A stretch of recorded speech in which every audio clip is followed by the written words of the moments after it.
Transfer posting विवाद को लेकर मंत्री राम सूरत राय 2 दिन पहले जब नीतीश कुमार के ऊपर अपनी नाराजगी जाहिर कर रहे थे, वो ये कह रहे थे कि मंत्री पद पर रहने का क्या फायदा जब वो फैसले नहीं ले सकते हैं। 80 विधायकों के अनुशंसा पर उन्होंने तबादले किए और अगर विधायकों की नहीं सुनी जाएगी तो लोकतंत्र में किसकी सुनी जाएगी। जनता दरबार लगाने का कोई मतलब नहीं है। बहुत सारी बातें उन्होंने कही क्योंकि नीतीश कुमार ने उनके विभाग में किए गए तबादलों पर रोक लगा दिया। वो तबादले जो खुद मंत्री राम सूरत राय की सहमति से हुए, उन तबादलों पर रोक के बाद राम सूरत राय नाराज दिखे और राम सूरत राय जिस वक्त अपनी ये नाराजगी जाहिर कर रहे थे उस वक्त भी उनको इस बात का अंदेशा था कि शायद अब के बाद जब वो ये बयान दे रहे थे उसके बाद नीतीश कुमार को लेकर के वह कोई आगे बयान नहीं दे पाएंगे या अपनी नाराजगी जाहिर नहीं कर पाएंगे। और हुआ भी वही, क्योंकि राम सूरत राय ने जो कहना था वो कह दिया, लेकिन उसके बाद बारी आई बीजेपी के नेतृत्व की, बीजेपी के राष्ट्रीय नेतृत्व की, और राष्ट्रीय नेतृत्व इस मामले को लेकर के बेहद नाराज है। भारतीय जनता पार्टी के अंदरूनी सूत्र बता रहे हैं कि नीतीश कुमार के खिलाफ बयान देने को लेकर राम सूरत राय की जो क्लास है वो लग गई है। राम सूरत राय को भली बात याद होगा कि धर्मेंद्र प्रधान जब पिछले दिनों पटना आए थे तो उन्होंने कहा था 2025 तक नेता नीतीश कुमार है। और जब ये बात कहकर गए धर्मेंद्र प्रधान, उसके बाद उनकी ही पार्टी के प्रदेश अध्यक्ष संजय जायसवाल ने नीतीश कुमार के शासन पर सवाल उठाना बंद कर दिया, सरकार से सवाल पूछना बंद कर दिया और भीगी बिल्ली बन गए नीतीश कुमार के सामने। क्योंकि पार्टी का जो राष्ट्रीय नेतृत्व है ना, वो नतमस्तक है नीतीश कुमार के सामने। ये बार बार हम बताते हैं आपको। बीजेपी के पास मौजूदा सियासत जो है बिहार में, उसमें कोई विकल्प नहीं है नीतीश कुमार के नीचे रहने के या नीतीश कुमार के नेतृत्व के नीचे चलने के। तो राम सूरत राय ने बयान तो दे दिया, वैसे में जेडीयू नाराज हो जाता। जेडीयू के प्रवक्ता ने कल बयान भी जारी किया, राम सूरत राय को हैसियत बताने की कोशिश भी की, लेकिन भारतीय जनता पार्टी जेडीयू की नाराजगी के पहले एक्शन में आ गई और बीजेपी के राष्ट्रीय नेतृत्व ने कह दिया राम सूरत राय को कि सावधान रहिए, सचेत रहिए, खबरदार, बोलिएगा नहीं नीतीश कुमार के खिलाफ। नीतीश कुमार के खिलाफ एक शब्द भी बीजेपी का राष्ट्रीय नेतृत्व नहीं सुनना चाहता है। जो नीतीश जी कहें वही मानना है, जो नीतीश कुमार करें वही सही है।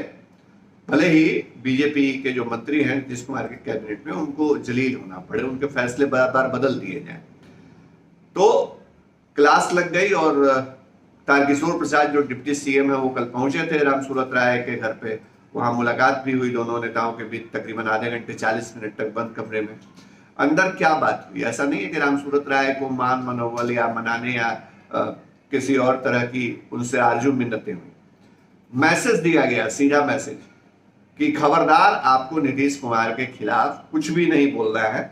ये मसला राष्ट्रीय नेतृत्व से जुड़ा है, राष्ट्रीय नेतृत्व इस पर देखेगा। राष्ट्रीय नेतृत्व का निर्देश है कि बिहार का कोई भी नेता, चाहे वो खुद को बड़ा समझे, छोटा समझे, किसी को नीतीश कुमार के खिलाफ कुछ भी नहीं बोलना है। इस मजबूरी की वजह भी है, बिहार में नीतीश कुमार के बगैर 2024 में लोकसभा का पुराना प्रदर्शन नहीं दोहरा सकती भारतीय जनता पार्टी। ये नरेंद्र मोदी को भी पता है, अमित शाह को भी पता है और जेपी नड्डा जो पार्टी के राष्ट्रीय अध्यक्ष हैं उनको भी पता है। और महाराष्ट्र में जो कुछ हुआ उसके बाद तो इस बात को समझ लीजिए कि बीजेपी हर स्टेट में, हर राज्य में नफा नुकसान को देखते हुए खुद को पीछे कर रही है छोटे भाई की भूमिका में और सहयोगियों को आगे कर रही है, जिनके बदौलत उनको लोकसभा में 2024 में ज्यादा सीटें मिल सकती है ना, उनको आगे कर रही है।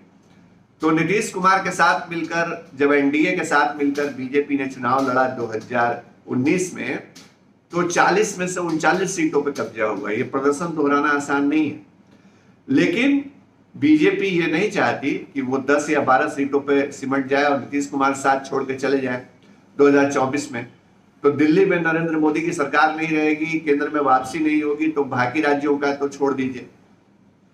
तो पूरी जो रस्साकसी है या पूरा जो नीतीश कुमार के सामने सरेंडर होने वाली बात है भारतीय जनता पार्टी की, वो इसी लिहाज से चाह कर भी बेबसी में कोई फैसला नहीं कर सकते, न जुबान खोल सकते हैं, न अपनी बात रख सकते हैं, और जो पार्टी का नेता मंत्री बोल देता है उसकी क्लास लग जाती है। तो रामसूरत राय बेचारे समझ तो पहले भी रहे होंगे, लेकिन अब उनको समझा दिया गया अच्छे तरीके से। तो ये लिख लीजिए कि आगे कुछ बोलेंगे नहीं, अगर बोलेंगे तो ये तय करके बोलेंगे कि अब उनको कैबिनेट में नहीं रहना और बीजेपी में भी शायद जगह उनकी बचे या ना बचे। तो ये स्थिति है भारतीय जनता पार्टी और जेडीयू के बीच रिश्ते की। रामसूरत राय और नीतीश कुमार के बीच ट्रांसफर पोस्टिंग को लेकर के जो खेल चला, उस खेल में अब जो क्लास लगी है मंत्री जी की, उस क्लास की वजह हम आपको बता रहे थे, और अब कोई बयान नहीं आने वाला उनकी तरफ से। और भी खबरें आपको बताएंगे सियासत की, सियासत के अंदर की खबर, पर्दे के पीछे की, क्योंकि हमारी पहचान यही है, फर्स्ट बिहार की पहचान यही है। हमारी खबर आपको कैसी लगती है जरूर बताइए कमेंट बॉक्स में। अच्छी लगे तो साझा करिए अपने दोस्तों मित्रों के साथ, उनको कहिए कि फर्स्ट बिहार किस तरह की खबर दिखाता है। आपकी राय हमारे लिए बेहद खास होती है। नमस्कार।